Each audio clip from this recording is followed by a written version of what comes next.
Christopher Dansby is the son of Milton Westcott Robbins and Allison Dansby.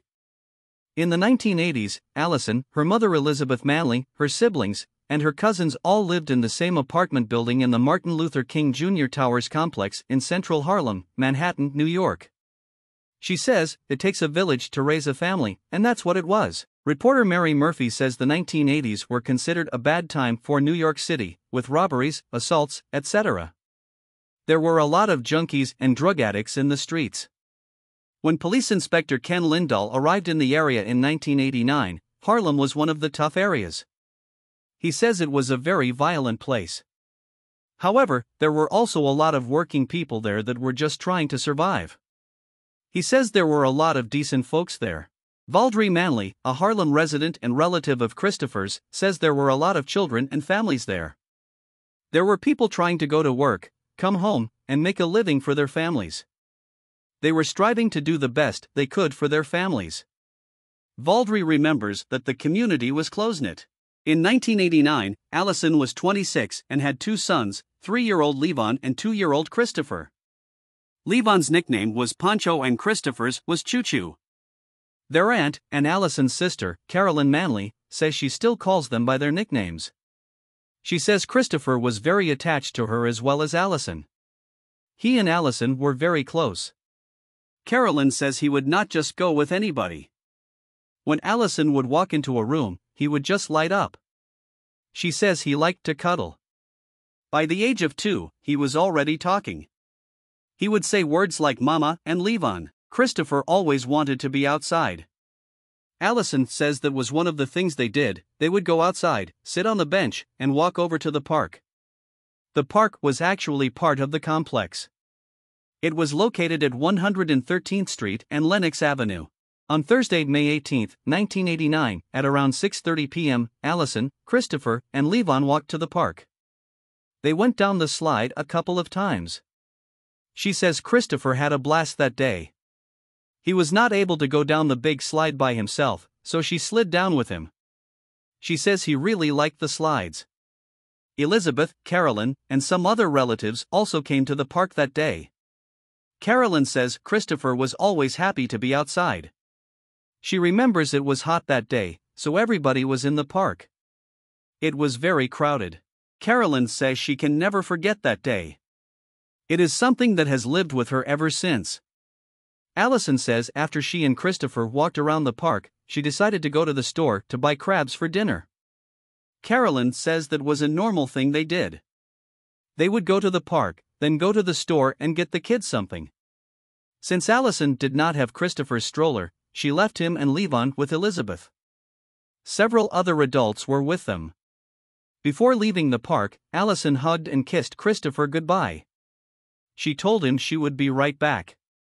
He told her, "I love you, Mommy." 30 minutes later, Allison returned to the park. She remembers it was still crowded. She started looking around for Elizabeth and her sons. Elizabeth and Levon were there, but Christopher was not. She started asking around to see if anyone had seen him.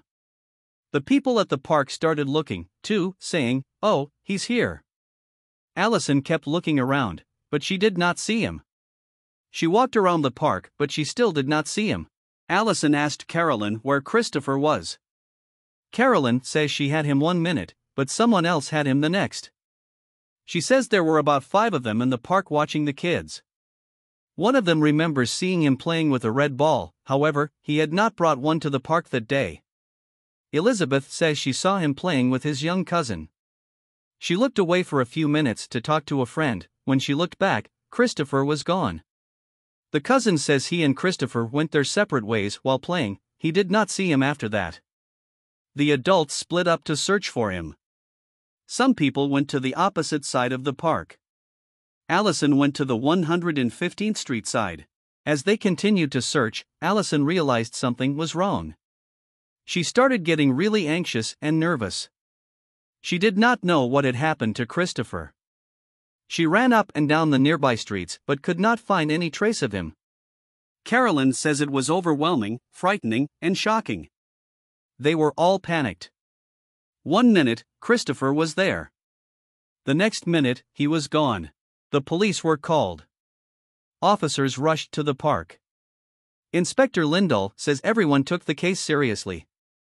It was an all-hands type of police job.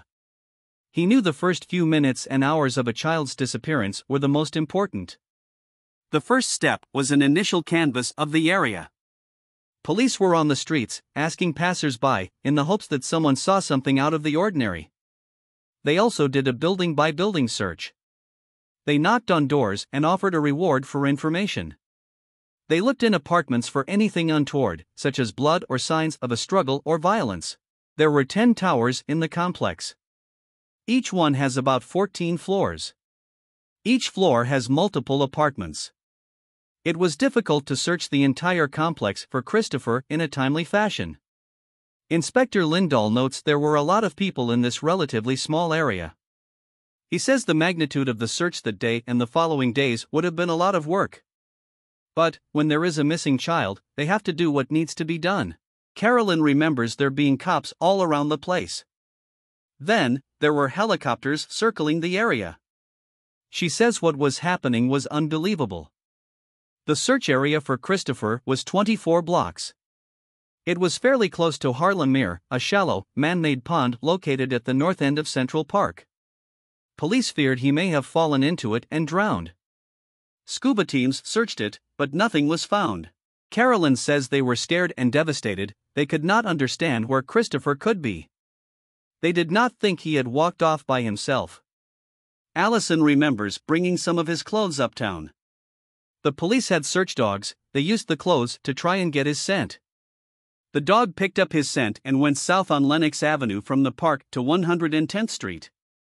Then, the dog lost his scent. After a couple of hours had passed, Allison started thinking the worst.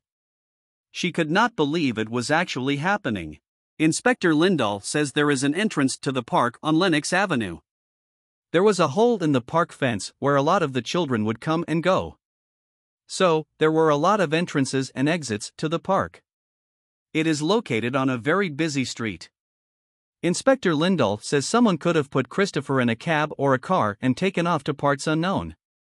Allison thinks Christopher might have somehow been coaxed into something. But she does not believe he would willingly take someone's hand and walk off with them. She believes that if he was crying as he was being taken away, witnesses may not have realized the severity of the situation, since children cry under normal circumstances. She is sure that he was crying as this was taking place. Allison says the park is not a happy place for her to be. She still cannot comprehend how or why this happened, or who was responsible. Inspector Lindahl also wondered what the reason was for Christopher's disappearance. He notes that it could have been a family member. He says, family relationships can be volatile, and in volatile circumstances, innocent people who cannot defend themselves become the target and the focus for all the hostility between adults in the family. Inspector Lindahl wondered if the disappearance had been the result of a custody issue between Christopher's parents. Allison says his father, Milton, was living in Florida at the time. He was not involved in Christopher's life, but he came back up after the disappearance. He met with the police and cooperated with them. Inspector Lindahl says there was no indication Milton was involved in any way in the case. They were able to verify that he was in Florida at the time. As a result, the police were back to square one. Police started looking at other theories. They wondered if it was a drug-related situation. Allison did have a problem with drugs in the past. She says she was addicted to crack cocaine but was in recovery at the time of Christopher's disappearance. She has a lot of guilt and shame regarding it. Carolyn says that Allison's lifestyle at the time had nothing to do with Christopher being taken away. But people did not see it that way. According to Carolyn, people accused the family and blamed them for the disappearance. Some people alleged that either Allison sold him for drugs or he was taken due to a drug debt. Allison says she was an addict, but she also loved her children. She says she would never hurt them or do anything to put them in harm's way. So, when Christopher disappeared, it was like a nightmare for her. She could not believe it had happened, but it did. The family later took lie detector tests, but the results were inconclusive. A vendor confirmed that Allison came to his store and bought crabs that day. A 7-year-old boy from Christopher's neighborhood later told police that he saw Christopher walking on West 111th Street later that day. He was accompanied by a black male. However, police were never able to determine who the man was. The day after Christopher disappeared, his cousin reportedly saw him walking with a man near the cousin's school. The man had Christopher by the hand. Christopher was wearing the same clothes he had on the day before. His cousin went to the principal to report what he had seen. Police were called, however, no trace of Christopher or the man was found. 3 months passed. Rosa Glover says she had no idea that a boy had gone missing at the park until her son, Shane Walker, went missing there. They had been in Disney World at the time of Christopher's disappearance. She says if she knew that, she never would have taken him there. They also lived in the complex. Shane's father, James Walker, lived nearby. At the time, Shane was 19 months old, and Rosa was 35. She thought she could never have children until she became pregnant with him. She called him her special boy. At the time of his disappearance, he still was not talking, he was mostly sucking bottles. He liked teddy bears and monkeys. She usually gave him rattles to play with so that she would be able to clean up the room. Rosa never cut Shane's hair, she always braided it up and put it back. She told him she was not going to cut it until he turned 2. Sadly, she never got the chance to do that. She says she normally worked as a cook 5 days a week and had 2 days off. On those days off, she always took Shane to the park that was located in the complex. On Thursday, August 10, 1989, at 5 p.m., Rosa took Shane to the park. It was very busy and crowded. She always took him late in the afternoon. Before going to the park, they went to the store. She bought him some chips so he could eat them while they were at the park. When they came in through the park's gate, 2 young children came up to them, a 10-year-old girl and her 6-year-old brother. They said they wanted to play with him. First, Rosa told them to leave her and Shane alone. But they insisted they wanted to play with him. She told them he was too young, but they said they did not mind. She does not know why they insisted so much. Finally, at around 5:20 p.m., Rosa relented, saying, "Yeah, go ahead, he's going on the slide." The kids took Shane to the slide. Rosa went and sat on the bench.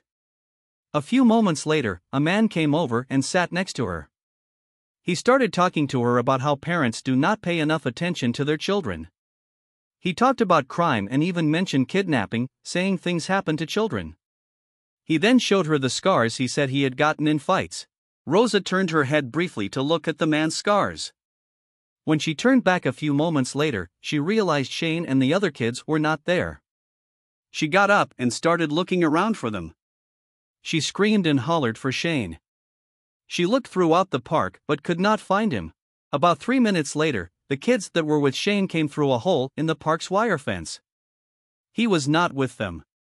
Rosa asked, "What did you do with my son?" They said they left him in the park.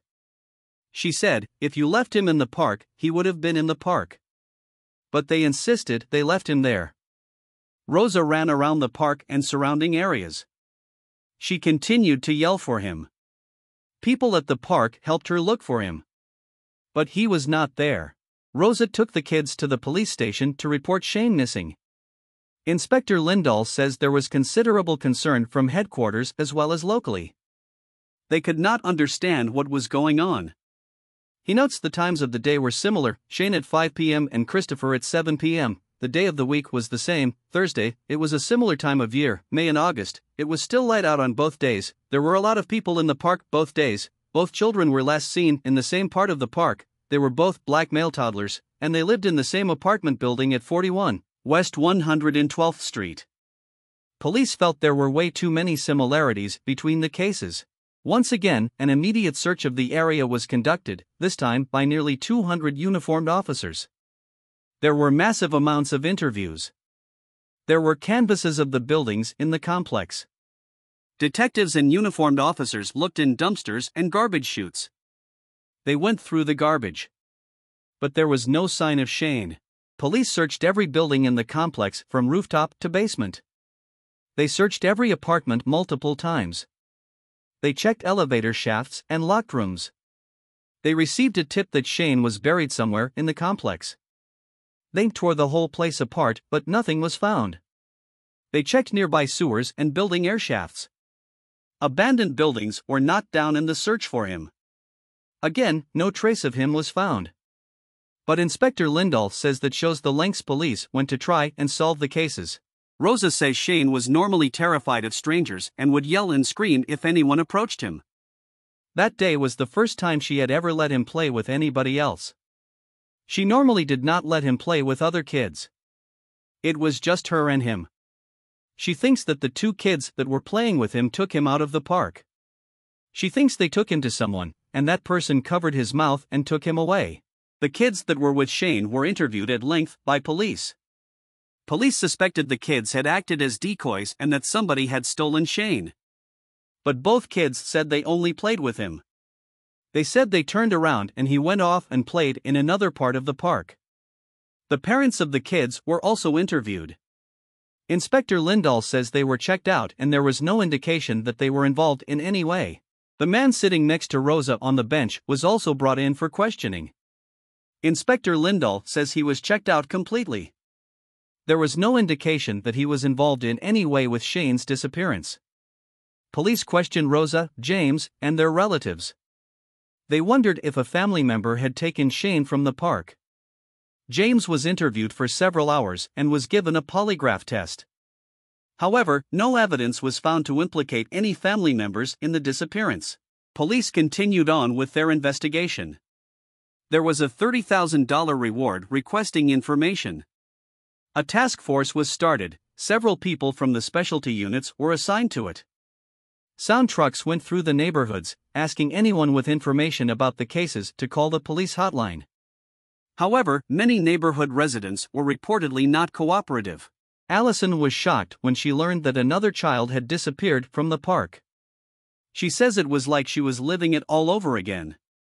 She could not understand how it could happen twice in the same community, in the same complex. Rosa says it has been hard not to blame herself for Shane's disappearance, especially since she was there when it happened. She feels like she let someone take her kid. Allison did not know Rosa, but she empathized with her since she knew what she was dealing with. They were both mothers who loved their sons and let them play in the park. Allison believes the same people that took Christopher came back and took Shane. Inspector Lindahl says the worst-case scenario is that the abductor was a pedophile or serial killer. He says it is awful to consider that someone would want to harm a young child. But it was something they had to look into. They checked out 200 known pedophiles, child molesters, and sex offenders. Murphy says after Shane went missing, it seemed like the NYPD escalated things. In most cases, when a child goes missing, they are found quickly. It is highly unusual not to find babies that go missing. Around that time, Murphy started hearing talk about a possible baby-selling ring. Harlem residents began wondering if the children were being abducted and sold on the black market. There were rumors that the children were being taken to childless couples in the South. Another missing black child, Andre Bryant, was also suspected to have been sold in this operation. His mother, Monique Rivera, was found murdered in Brooklyn on March 29, 1989. He has never been found. Inspector Lindahl says the possibility that someone was selling black infants or young boys was explored. He says while it is an interesting theory, it is not likely. He thinks it is very difficult to pay someone to steal a baby. There was nothing that surfaced to indicate that was going on. Officials with child adoption services noted that it was not difficult to adopt a black child in New York. Rosa says 2 detectives came every day to her apartment. The phones were tapped in case anybody called. Cops were in her house 24/7. Unfortunately, they did not come up with anything. No one ever called either family for ransom. Murphy says that part of Harlem is so densely populated that she does not think it is unusual that Christopher and Shane vanished into thin air. The amount of people would have made it easy for their abductors to take them and disappear. The disappearances also occurred before surveillance cameras were common. Inspector Lindahl says it was frustrating, especially when there were no leads. They had no bodies, just 2 missing children.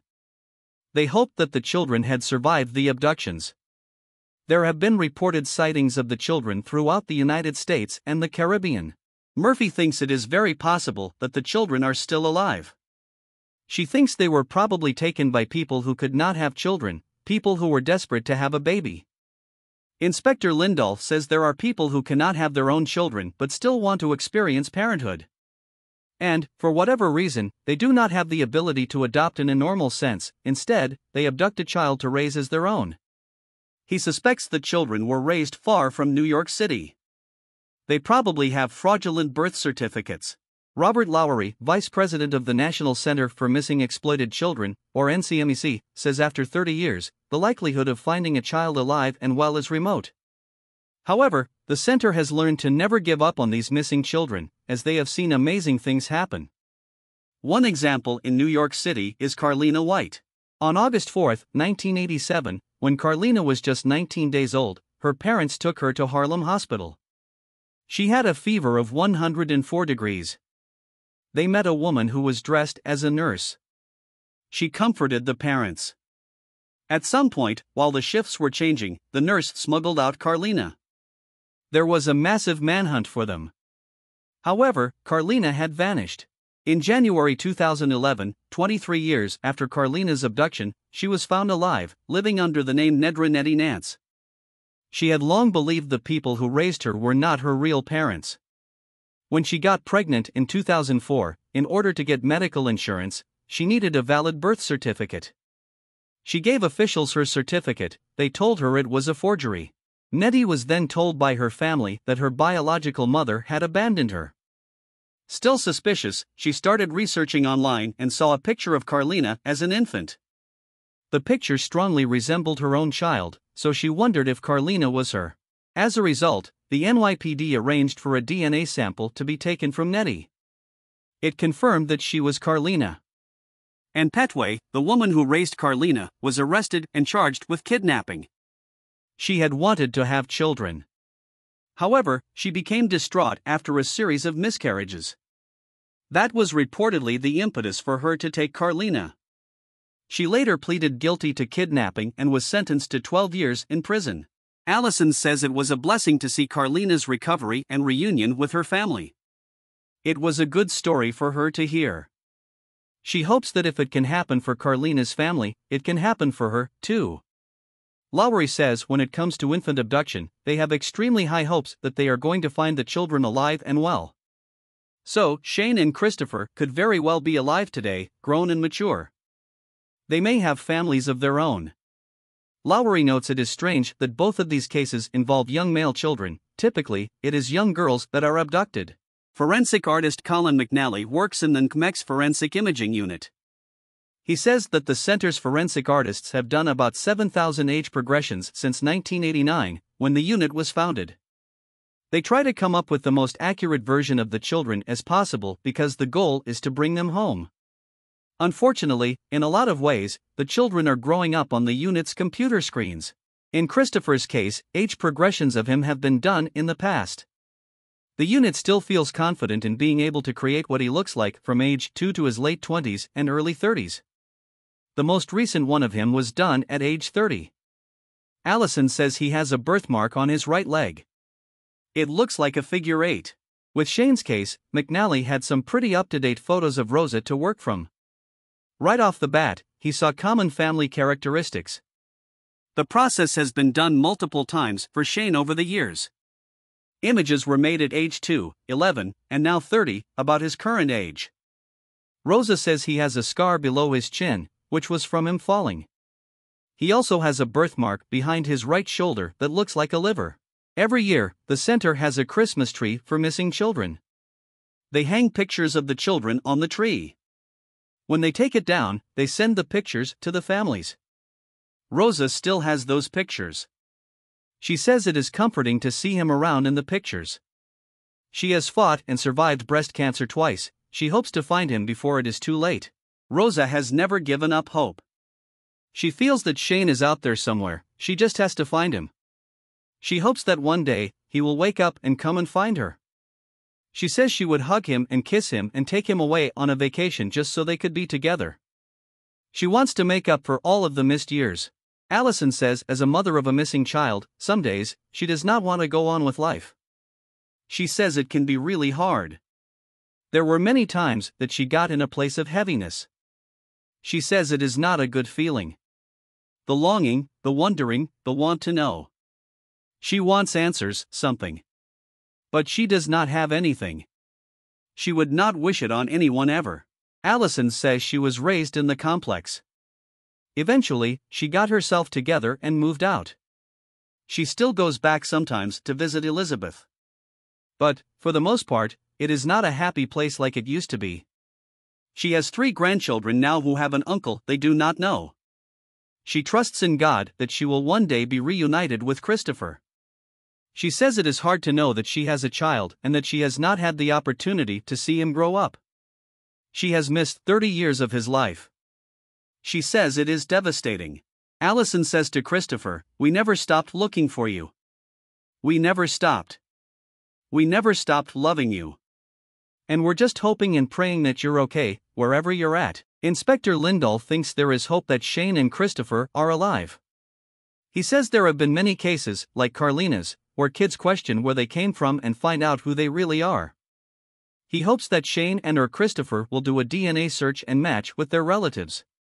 He hopes that they will be able to reunite Shane and Christopher with their parents. Suspects: Christopher was last seen walking with an unidentified dark-skinned black male. He was between 25 and 30 years old, 6 feet 0 inches tall and thin, with dreadlocked hair and a long pink scar on one cheek. There was some speculation that Christopher's disappearance was related to Allison's drug habit. It was alleged that she either sold him for drugs or he was taken due to a drug debt. Although she admits that she used to use cocaine, she denied that she owed anyone money or that her drug use was related to his disappearance. Extra notes. This case was first released on October 19, 2020 as a part of the second volume of the Netflix reboot of Unsolved Mysteries. This case was also previously profiled on America's Most Wanted. Several sources state that Christopher was last seen playing with the same kids that Shane was last seen playing with. Unsolved Mysteries researchers found nothing in the police reports to indicate that this is true. Some sources state that Christopher's figure 8 birthmark is on his back, that his brother's name is Lewis, and that the park was located on either 112th or 114th Street. Results: unsolved.